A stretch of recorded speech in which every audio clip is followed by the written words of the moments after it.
रुकन कानून साज कौंसिल वो सदर तेलंगाना जागृति कलवा कुंटला कविता ने कहा कि हमारी तेलंगाना ज़बान हमारे लिए फ़ख्र का बायस है और इसे आने वाली नस्लों तक पहुंचाना हमारा मकसद होना चाहिए।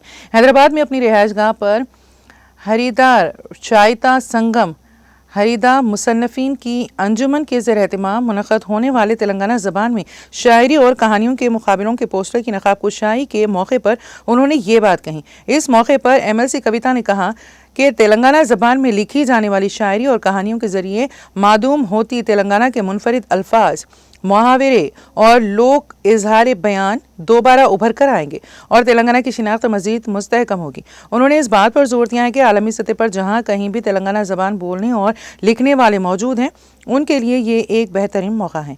उन्होंने हरीदार चायता संगम की इस शानदार पहल पर उन्हें खुसूसी मुबारकबाद पेश की और तमाम शायरों व अदीबों से गुजारिश की है कि वो अपनी बेहतरीन तख्लीक़ात इरसाल करके इस मुकाबले को कामयाब बनाएं। इस मौके पर हरीदार चायता संगम के सदर घनपुरम देवेंद्र ने कहा है कि तेलंगाना ज़बान में लिखी गई कहानियाँ और नज़में 30 मई तक हरिदासारस वातिराज@gmail.com पर भेजी जा सकती हैं। मज़ीद तफसीलात के लिए 9948032705 पर राब्ता किया जा सकता है।